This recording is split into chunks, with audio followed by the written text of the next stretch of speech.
for ni bi echiremu a na say constituency ho no regional for no e pe so mbetietia omo fa ho de be wurawura abato a omo beto wo ho no emu Ebekwa amanone ensem emu amane ayensa ka chemu a na DR Congo na poye FM honom ne Ebola ama ne home so amani padusia enum 65 na ahwe won kwa ewu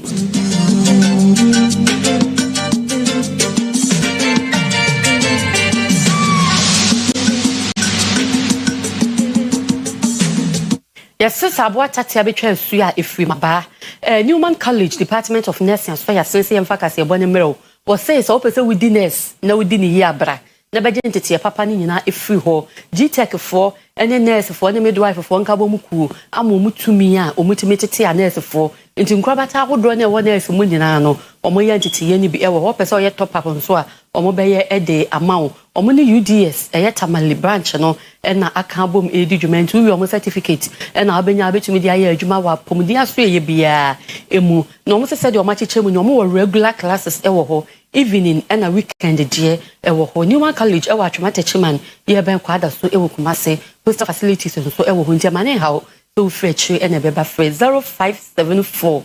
661117 0574 66 11 17 so no more say am phantom when him so more pay checheni ye obechie BSc nursing program enu nti wagentete ye ewo PhD afi MSc and MPhil in nursing momode so so be free 0558 052747 0558 052747 so Sana Promise Broadcasting Limited was here van to him as a time that so work cap time that so cap 2026 na ekoso na security forces no ene no mo kan bom edidwuma ya kan se edwuma die memende be ye wochena na wotwe na ebekoso ewo wasefo park no eso ewo kumase woni a ebedi agro ni bia no mbebobo ni bi Ghana Prison Service, Ghana Immigration Service, Ghana Police Service, Ghana Armed Forces, Ghana Customs Division Service, and a Ghana Fire Service. Inti bomode ese memende be na wotwe 23rd May anopa no nkono ekusi anwumre no numne fande woni ebehwe abomu ewo owas school park no eso Dr. Eduja Fitamo da so na aso yasene bosha electricals and so aso yasene wo say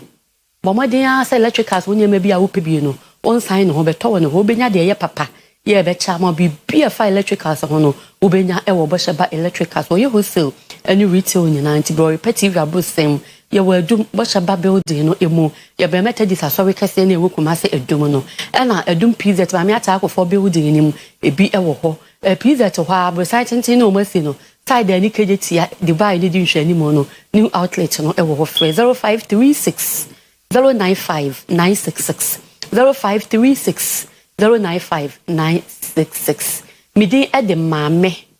efia nyako papebi ye shaka se bona se ede amamo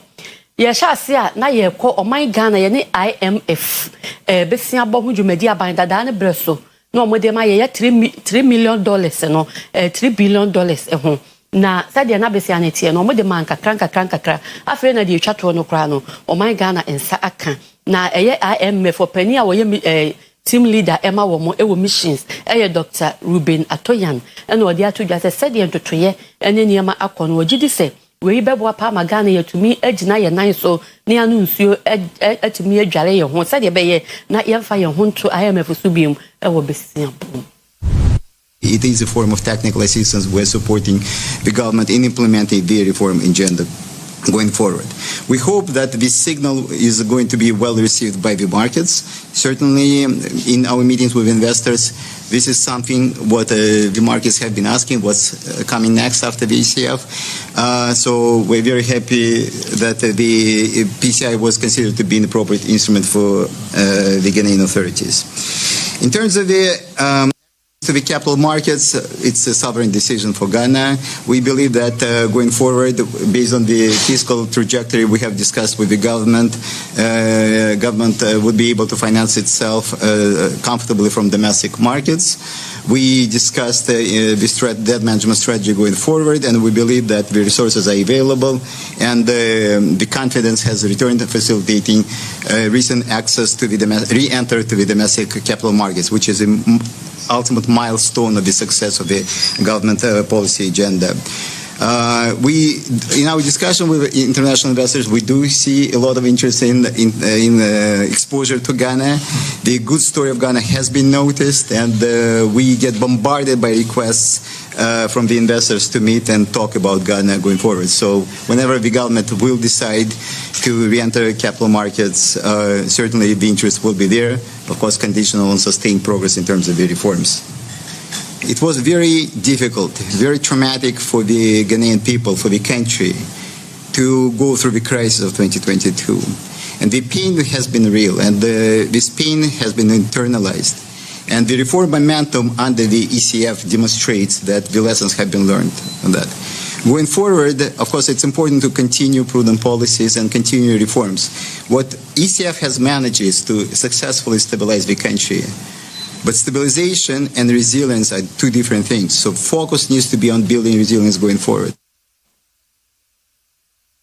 And now, our judge and the Jumedia son qua were ye, a fancy say, FIMF, Jumedia Yaho, and Australia, a way is sick as some sort of for Dr. Kessler at forcing, or dear to just say, Teddy and Yamanon to Toyako, Ghana, I am a prayer home, it will be Musaya Besako, IMF teacher, a fee, a copy with Yambu. We are going to the capital market for any form of finance. So it is off the table, at least for this year. In the medium term, it will depend on what the government seeks to do.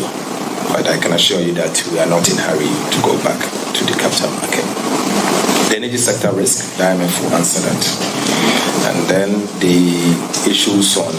bailout that you just raised. Yes, PCI, as I said, is not a bailout. And so what we seek to do is to make sure that whatever we do today is sustainable, so that we don't go back to the good old bad days where we get to a situation that we have to go to the IMF. And for this reason why we are putting in place measures so that we don't get to where we have to go for a bailout. We believe that we do not have a need to go for a bailout currently, but it doesn't mean we should lower our guard. It means that we don't have to be complacent. We need to work more harder, and we need to sustain the gains of economic stability to be able to attract private investment into our country and be able to build on it for sustainable growth that will benefit particularly youth unemployment. And so these are some of the things that Marshaba Jeffrey Pamfo Mutu Ajina Efa Ahini and a Soma Hodro as a Parliamentary Select Committee on Chieftaincy and Religious Affairs. Abanamo, Akwomemu, Aswaya, Omega Ahini, Samso, Ayananama Himfubijano, National House of Chiefs, Nanamso, Ama, Openia, Odawano, as a president, Ojia Ho, Yaujibi, Yautosumunu, and a day to Abayanim. Esa na daro mafoto ya yede ma eya nananom no nka ban empagya mu kakra se de be ye beboa ama ntoto ya hodo bebre wo no mo ya omo betumi aye na etumi awie peye ene wakasa de abesi se nka tosika ana tefa kakra bi wo no mo a entawa hini ho manso ye sori ne bi wo kra nka enamu ene omo betumi aka enso enam sika ene bibia eni ho nti ne bi kra akobosome e bi kra tra afimu ya emo nti mpanifo bo mu sika famua ebetumi aboama ntotoye akoso nchem. The opposing side will pay 60% of it, and normally within a short period this is exhausted, and until the litigants raise more funds, cases cannot go on. That is why Anabon Pata was saying that yes, they accuse us of 70% of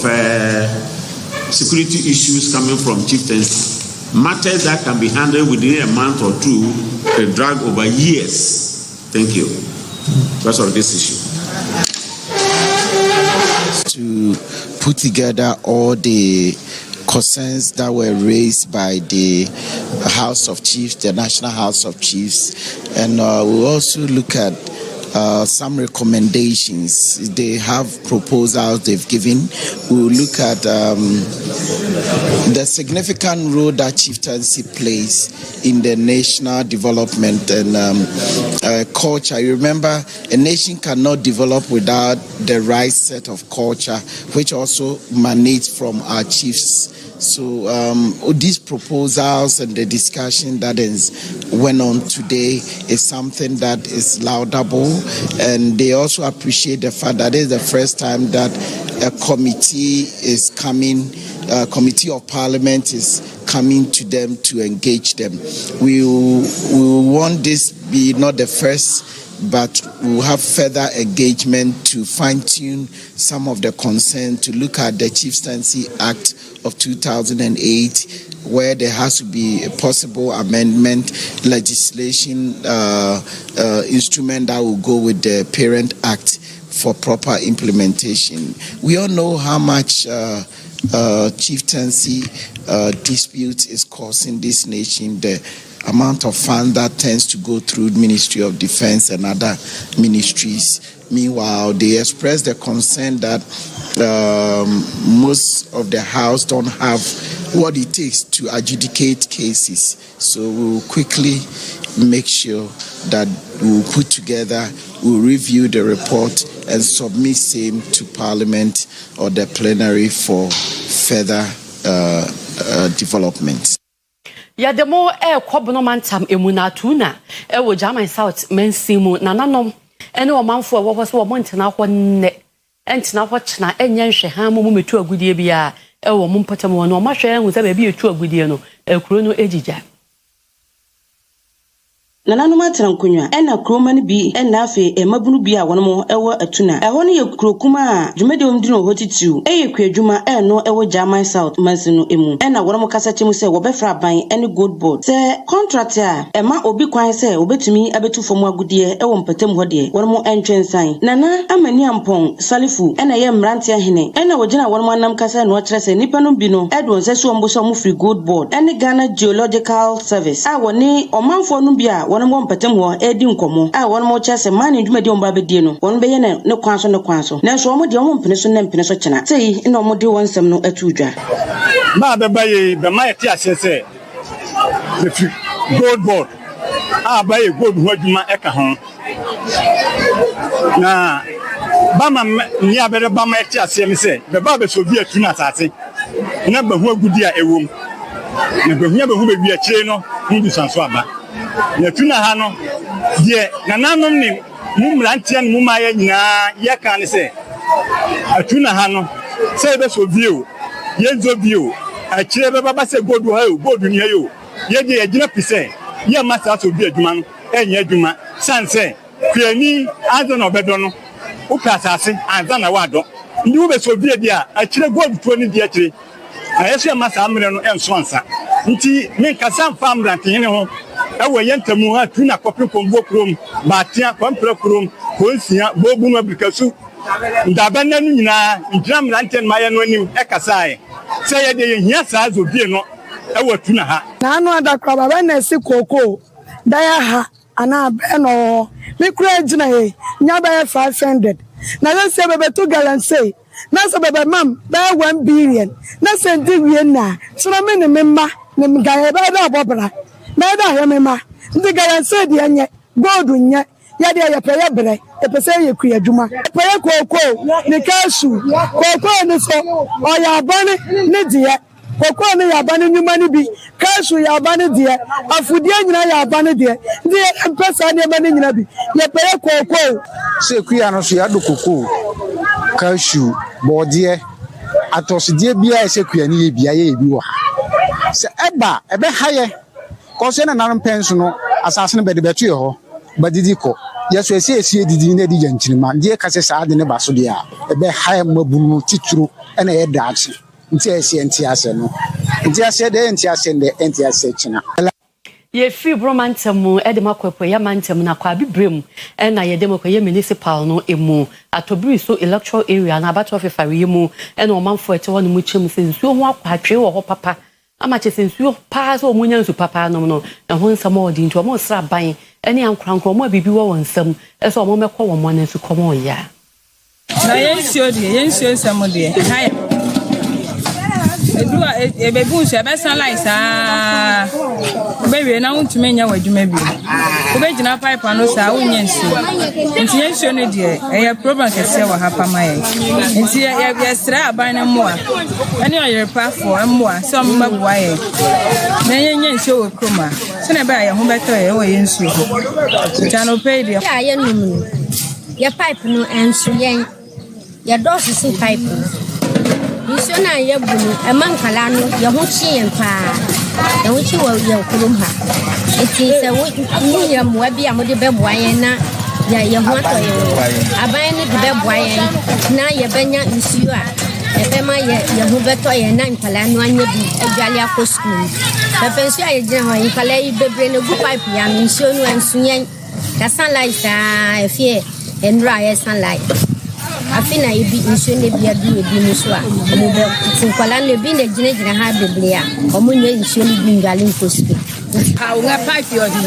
why here pe pipe yo ne pipe e ko me hu pun dana se wanga abanyo pe paka e ba pe pipe yo ne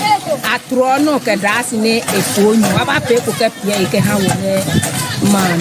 bele pene why ne ejowo ke aju ko me ne an school ya yo katesi ana nyuna komla na du ne aya school Abusafo ye free up ya mantemu ne aba asante mantemu na eje so abato mpesua so na ye demo ekro ye wuramu a na chese ya manyosem a New Patriotic Party ya MPP amanyuko no eguso ya ahoboa efa wo mabato mu a national de no kra de eboboso me ana aboso me nkrumu na chese wo mato aba no awie na wo ba eje so abato mpesua no so a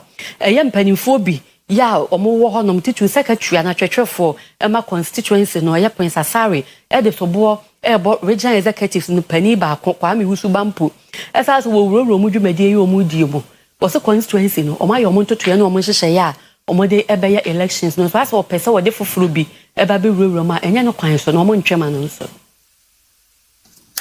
emra kire se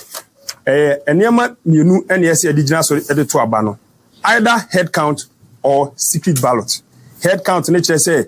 either say kodu hono mu aye se nipa mienu ene e contest na ye beye na ebia oma fence omo beto aba na apege omo sa se nipa so masi ene ye pe nti onya dodo a ne kire se onipa na wini ana secret ballot no so e ti se wakọ print omo contest no ne akọ no ma akọ tom print se o we na me pe no ana we na ni nyina mu ni se sa I decision we no the constituency executive committee any regional rep no necessary take his decision no na so regional rep no ba ya se ne me kan ni bia ne resource ni bottom every region because they be all say region yenim the region ni ehwehwe wa adweso nti a ono kwa ba ye no wa ma ye constituency executives no ya take decision no say on the secret ballot na or the ba be adwuma e wo constituency ni now emra no so kire say who as regional rep no so guidelines ni ono kwa de eye wa de asese de bia wo da sorry asane ato aba no kwa wi de bia wo de ukoda no akan wo sorry anu akan e wa ha emna no kire say duties of a regional rep. Number 1,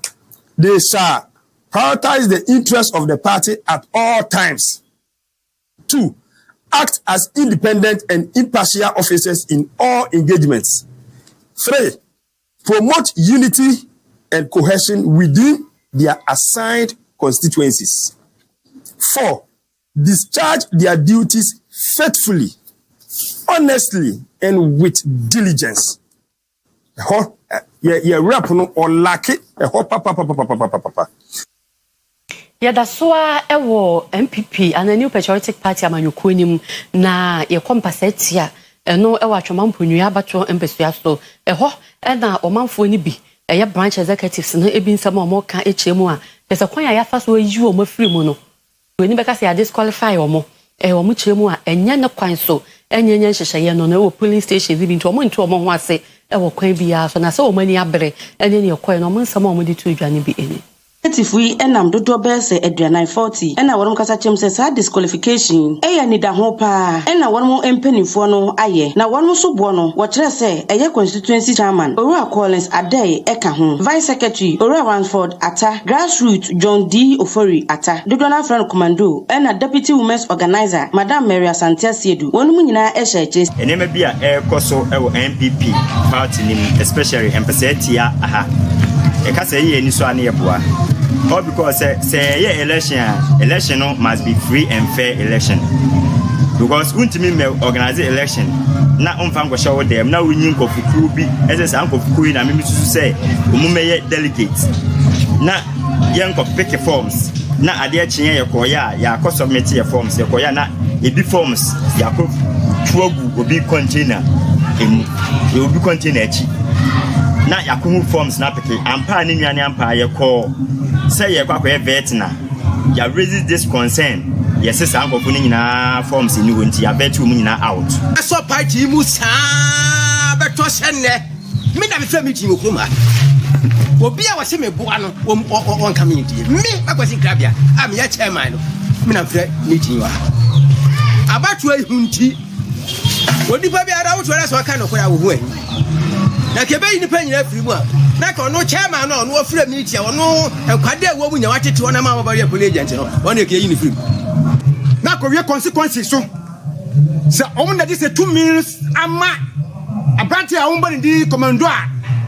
ni din ade John Ofoliata na ho tadin eba ha commando a ana ya se empeletia MPP no ono na se wotrase no wotre de opa ni opeso wodi digmate say na odi ma bi akoso 1% ha me twene ho amenti ase mo si ye beto aba no mu biem obi an kofa forms me ye woman organizer so wo kofa obi baso an kontrasemia me dey how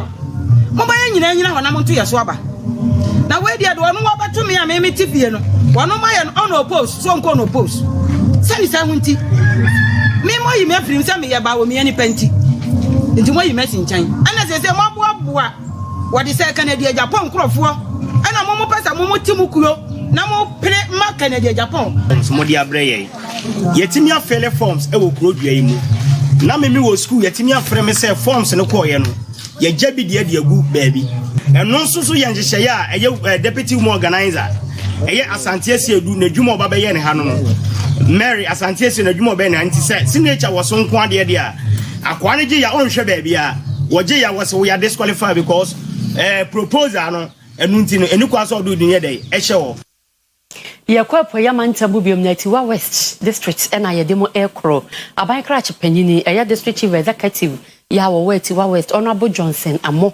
ena wodi atudwa se mpumtudwuma de ebo makuru etumpon ntinia ma hodo ye mpumtudwuma wo hoda de bia wa yan hyehye se wo beboa ama matumi awie 20% ana wa hamu chichemu aduo no ya ebeba na location fund no obehwe ese nwuma na ya hyehye ase ya yenwie no de bi bekọ na nkakra watumi awie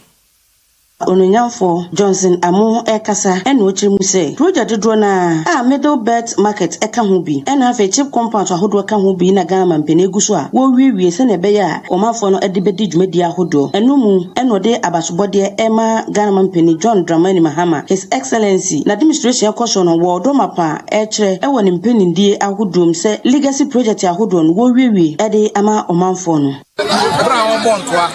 na NDC manifesto ni say abandadano se Ghana photo abandadano nyuma oyebie ni wa eba ye be ma akewura mu recently bra we winning 2024 elections near form government in 2025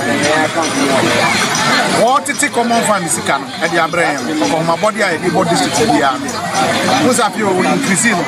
say em fa 80% emra assembly na ye vendi ejuma e o kom ha recently assembly at one west, yes, I can. Now we try 20%. Common fund is a kind of we move 20%. Say, yes, the bamboo abandoned woman or Yakahon.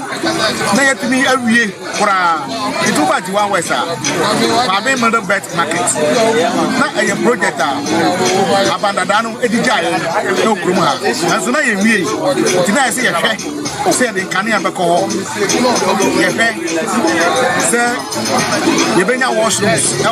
Dasibre anyumadu katamanso eye ohene ono ewo kwaben ono so dia basobode magana mampeni ewo 24-hour market ahodo awosi no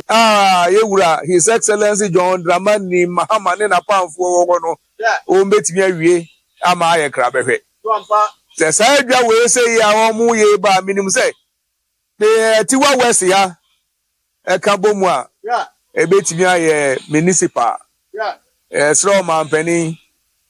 yeda na sese oyi wo wura John na senamo e ma ye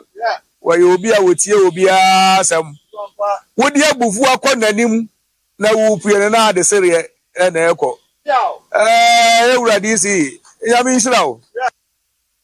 ye twaso e won nsem fufuro mu a pesia da na mane boye betu odwafa honorable wo hene kwa mfrempon ya wo no ye ma hye bedwani wa Asante Achem no fa bato mpesua so a wo che no wo Netherlands abrochimemu no ho nsem ho nkomodie ho ade bi e wo se wo hia bia no nana otia frempon man so toso mienu ye nsentwoni ahyada di ho nkomo pa ye ho adwuma ekwa chiri na sedi mu nsem ti eni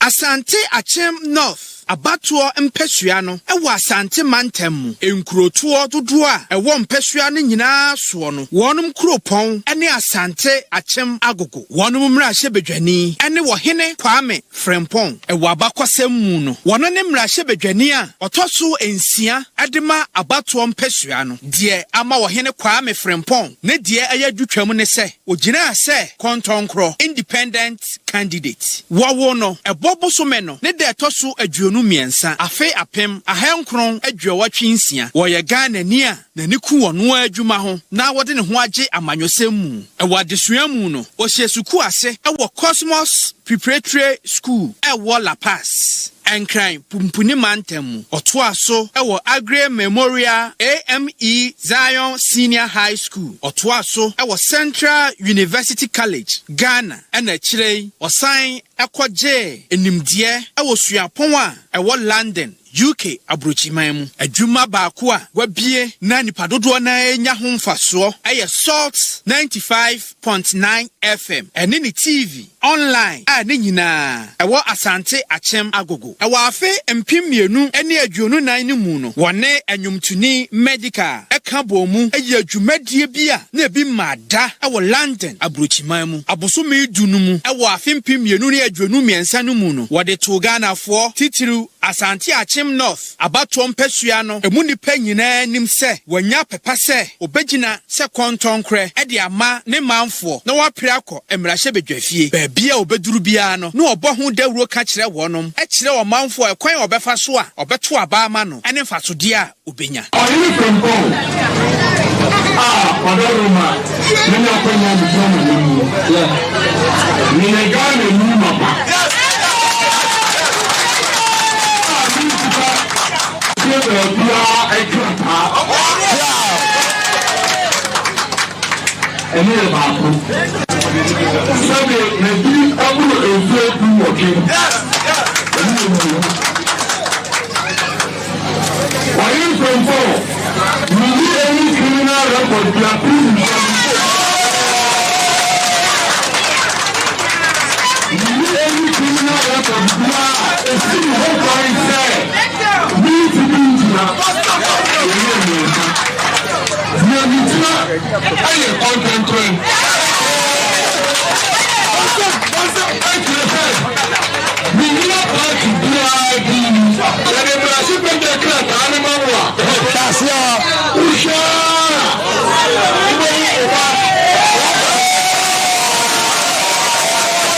Sana proboi ne ye nipa no mu bia adwene mu na esanse uba santima mu titiru Asante Achem North abato mpesua no so a NPP amanyokuo no ene di akotene ewo ho saa bre no na wone emrahye bedwani a na wote adwaso owura andi kwame apia kubi ena na ekosi akan esanse wona na ye emrahye bedwani a ogina MPP edimu yakwa abato no mu no odi nkunim se kontonkre eninti wono na sesei wo ye emrahye bedwani ede ma o manfo no ebre bia no ne die ne se die ni ho no eno na ode ba esanse kontonkre egina se emrahye bedwani ne wodi nkunim ewa asante achem north abato mpesua no so no wono na edikan okoduru emrahye bedwafie no wono ne emrahye bedwani a odikan a wonya akwanya se wo kasa no wode akan kasa twi ene di nkomo wode to emrahye bedwafo a na ehia wo no nyina anim se ne manfo aka kire ne se o kasa eya won katwi na wonom nte ase ye eninti se de beya obeye de ne manfo asoma ne ninti no saa na obeye. Mr. Speaker, kakra me pese me kan yakwan a enye dodona enye ewo Ghana ha and afi ye street lights ye maame no eka bebre efa tourism ho ye nim sene tourism eboa krubia sene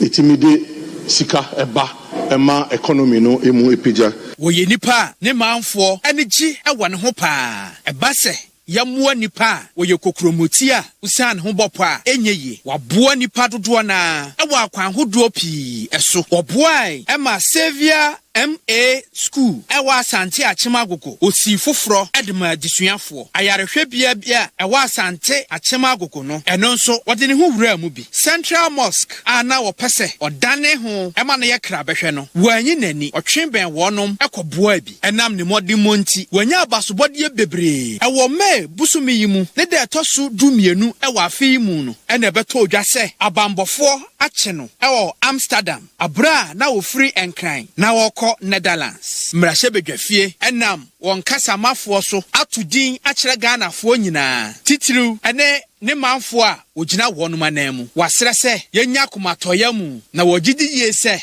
de sitie bia no de kurewom ebeba abonten ebretia wa bi mu enam ne papa a woye nti udru na bato mpesua no so a ne manfo dodo na aboto nanso wogidi se daache ankwa ma bia no wonum mrahye bedwani obeye nkunimdifo ade ba ko a ebinum kai ne se ananu ana wo ya adoye ede ama maamefo a ewo ne mpesua no so no ogina mu asre mpaye ede ma wonom enne yeshia se abusua ba ko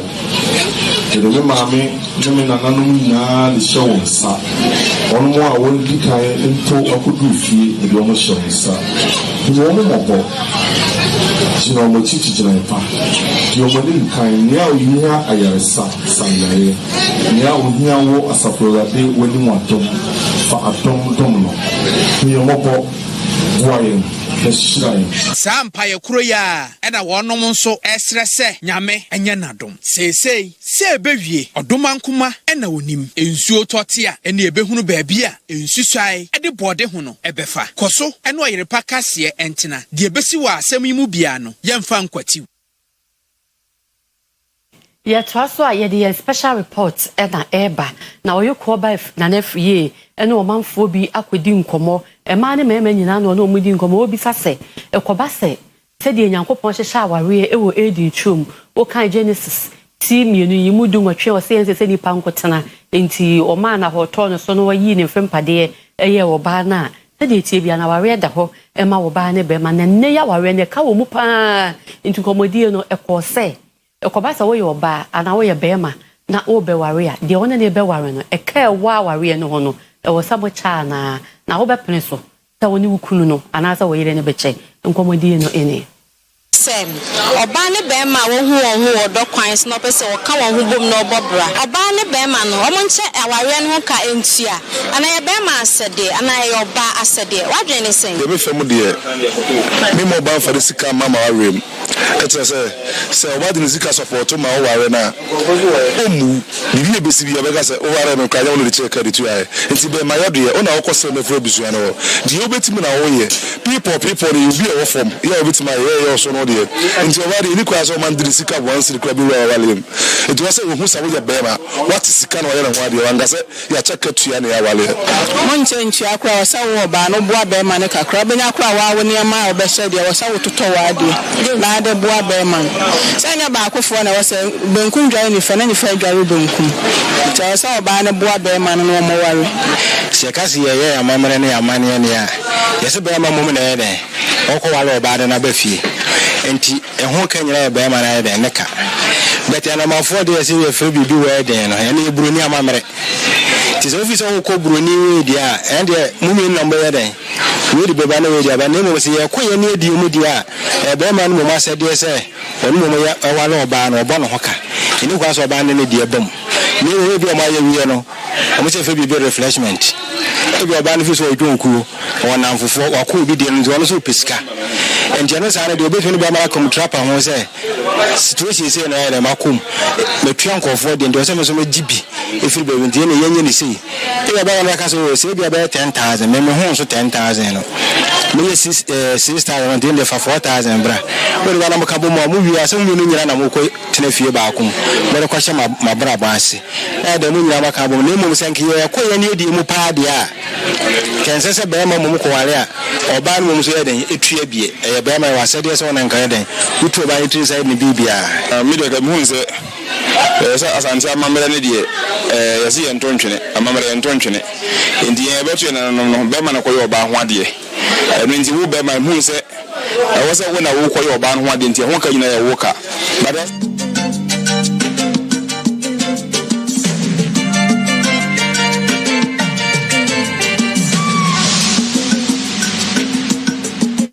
Access Bank PLC akeka wonsase e de 50,000 Ghana cedis ana yesika fufuri empem aduonum na ama Ghana Journalist Association yen sentrofu ku ye wo asanche mancham ni nyina no e press center ya wo musie no ese omonfamoa na de ohwe ntotoye so na kwanchefo ema Access Bank e managing director e Miss Pearl Nkroma ena odi to just say e wiase mu ene ene se de wiase kono de enwomasua ene amane bo ana nkita hudi ehia pa na eye sikakrabia no so ade hiade so mo beboa amano akoso. Access Bank PLC nyinsem chofuzi shia zinkitamu kikahunanu nkitamuzi ase na managing director zema Access Bank Madam Pearl Nkroma dan sikei zemena odutu gwade nsem chofuzi dwumaso nko wo manibero monti onyede onyatna ya bi na bibiara wobeshim adwinwene mo no hu okaze so dede sensem chofu wonyisum de wobesi atna ya ma honi dwumezi etum akodra wozi sikei rishim aboamo wetum esidanen ochim de nzembe biti today na obwoman some trophy nye today wansa zibodewu ziyenchechre. I think I can say information is very important to us. Making sure you create the right knowledge and the right education is important to us. And coming to Kumasi, say spend like 1 week with Access executives, spending time with our customers. We believe the best thing we can do is to support media for Numajuma, to be able to carry the right information, to be able to carry the right, do the right education, and to inform Asanteman. And Timojuma na moye ne hu hiaye, enti ne support press center, so that at least at each point in time the right information, right knowledge, right education is created through the press center. It's part of our initiative as Access Bank.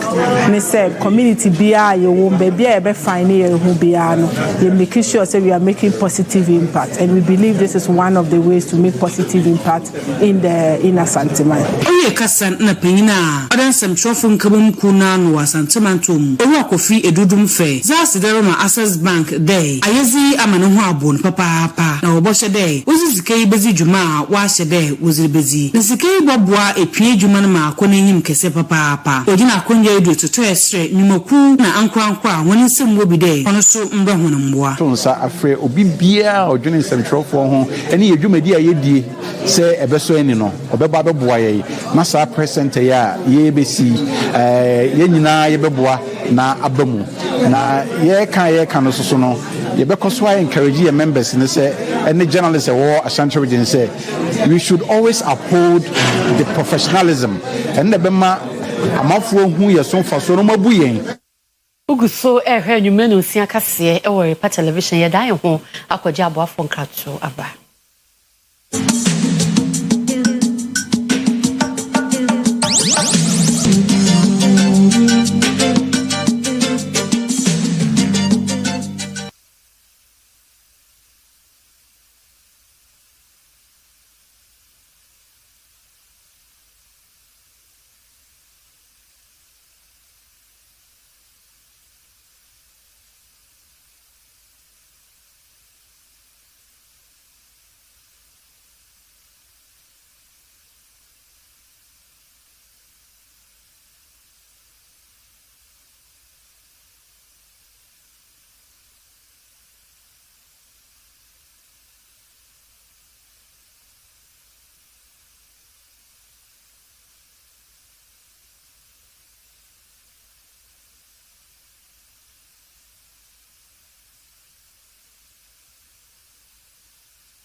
yesan emamo akwaba agudie mu nsembre aso ewo kase bone so ene enwumre Ghana Premier League rem ewo week 33 weekend na coaches na edin sembebre na to ahead of games are eba so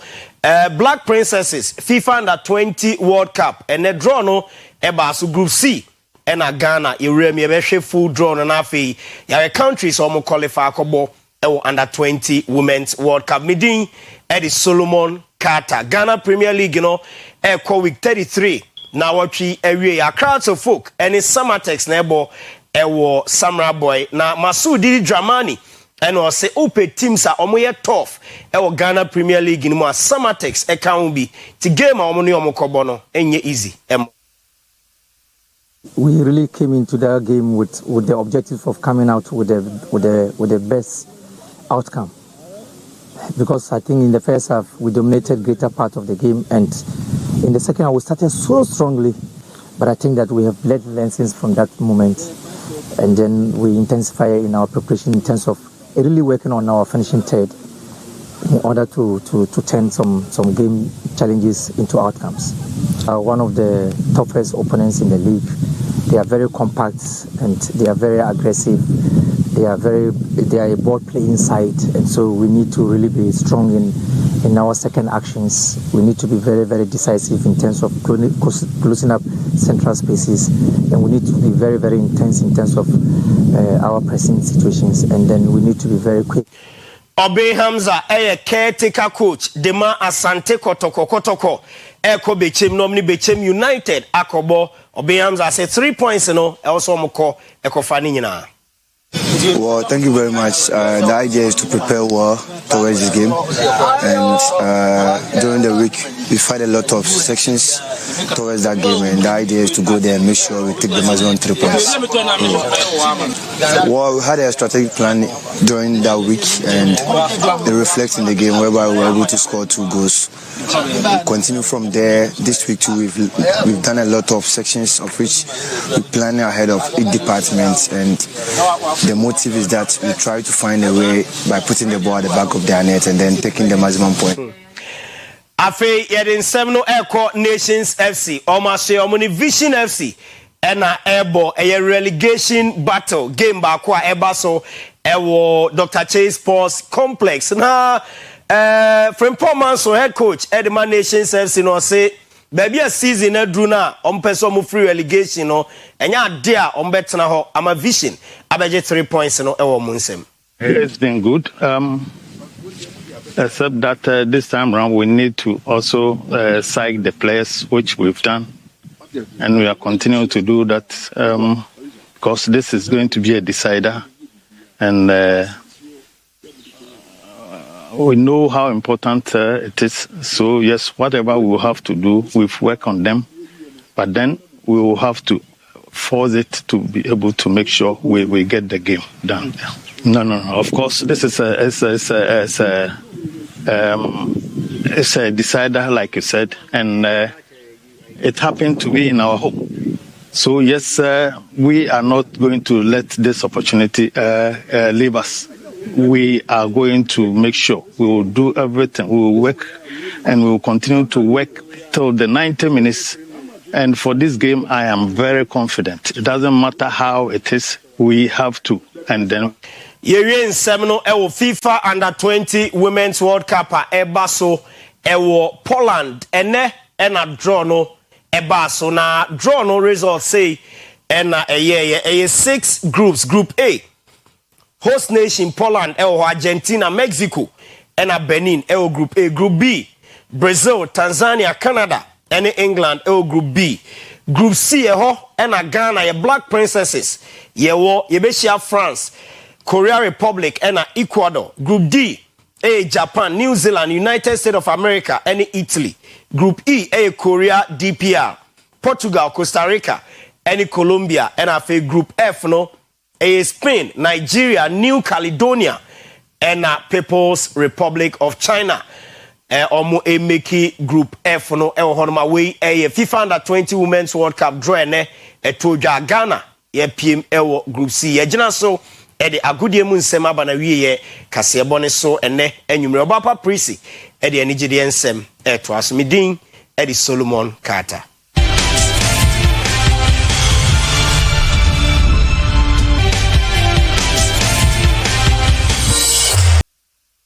Adesimaimba mayama majo emama kwaba emfa umra enije kase yi so na me amede beso mo mediane Obapa Prisi mebo ede ransem no mu dia ma ode stress ene ochia me kwame ebepie mu ewo ye fie ha eno ene ye tie ne gina na ye se ye kra ye wase me bisa o chese artist of the year na Blacko eje ye no ye bisa o se na esefata ne se woji ana ye nkotie de okan 100%. Me, in fact, let me so one be the artist of the year, no, because even though said medical yard, you know, now Black Sheriff and the album, no, our year, you know, who say when we release the album, a body of work, beautiful songs, or invest in the art, and was a musician, kasa. It's Black Sheriff there. Me who know that, me who know stage so, and I me who know so we actually, but me who feel say that me who na match ya no na makache say wa bomodin, fi say wa shegan ni munyampa.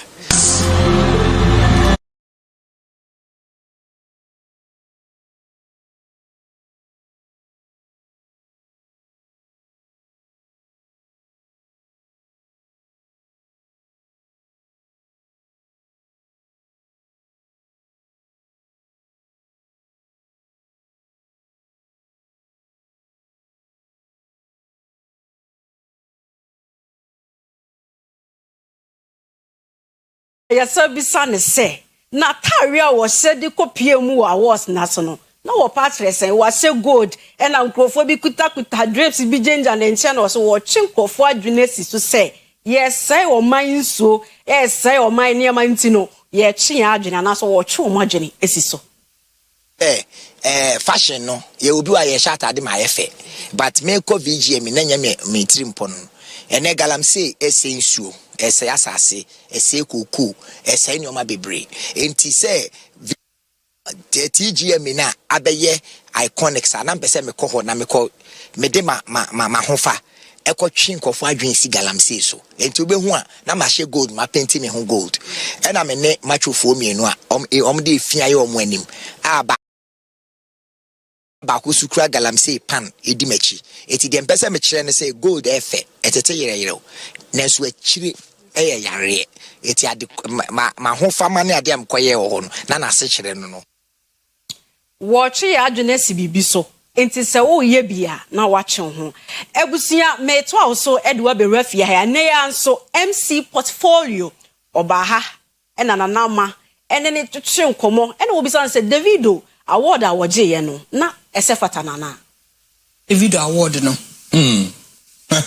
Name deserving. Yeah, but I think the song now, yeah, the nominate, you know. I think the video there. And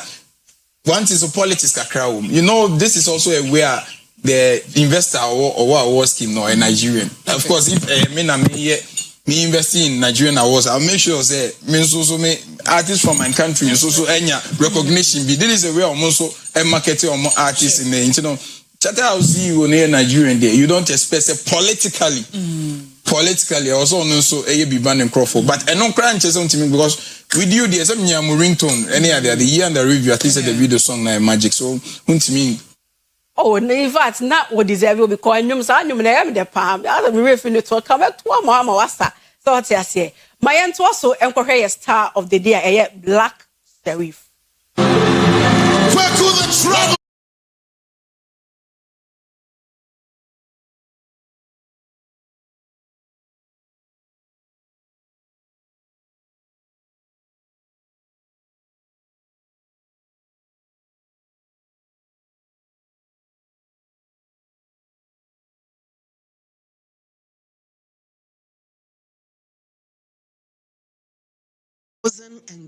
Ewo Konongo Zongo Asante Mantem Heya Woko Senior High School Ewo Kumase Academy Kumaka ene ta friend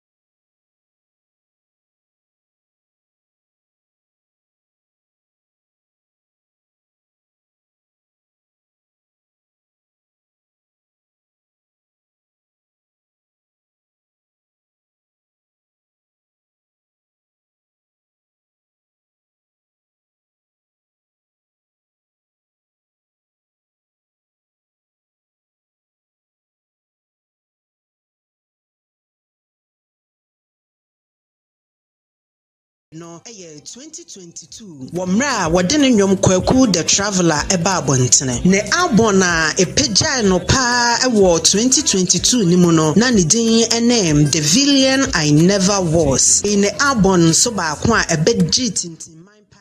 eye Iron Boy and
Sansa memre no aye be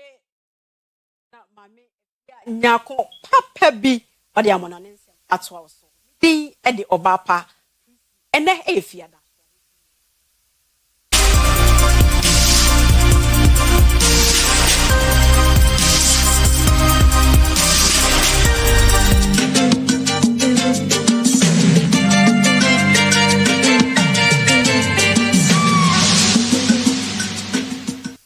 Abusafo ya mama kwaba agudiem ene anigide na oba paprisi na afi Solomon Carter edebre yen no yede amano ne nsem ewie na ye ko Democratic Republic of Congo DR Congo oman no epo ye fam apomudin mu mpanifo bi omo bibrem apomudin nsem so ede abetu dwa se Ebola yare no amano homre so wo pa mani padusia 65 na ahwe wo nkwa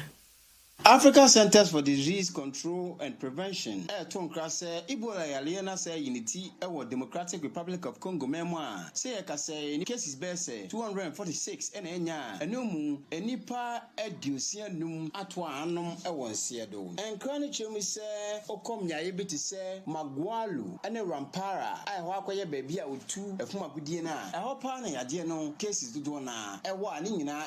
Ituri province ye nam so ama Africa Centers for Disease Control and Prevention, AFRED, Democratic Republic of Congo, Uganda, and South Sudan, Apomdia Jumefoa, and Pennyfour, Moshe Quaya, Monamso, Nadian, Uncle Tretre, and a compound on Bashaswana, Ashian Sono, or Maria Bambo Winse, Munase, Obu will be on file and copium.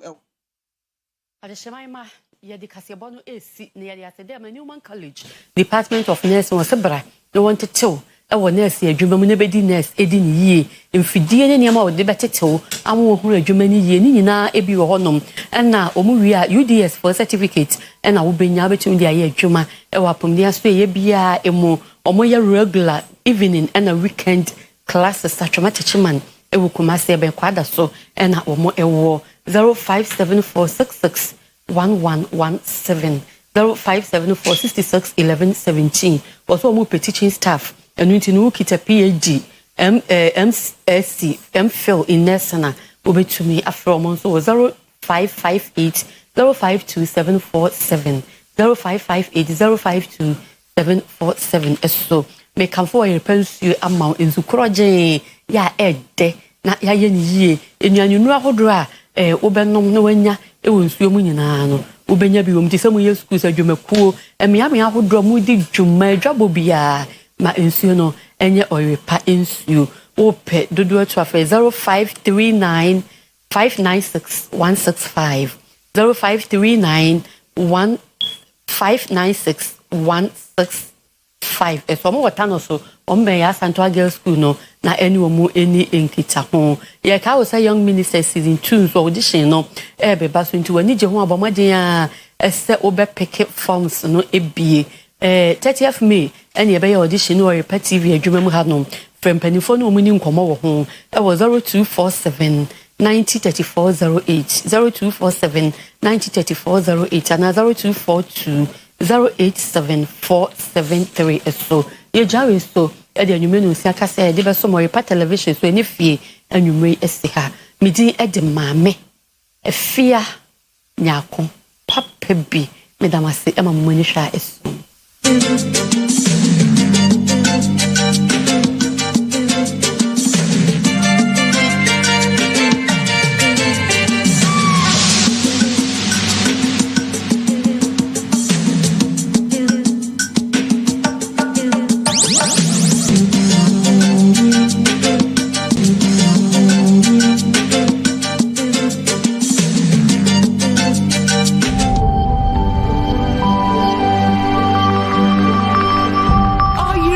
TV, every nyame.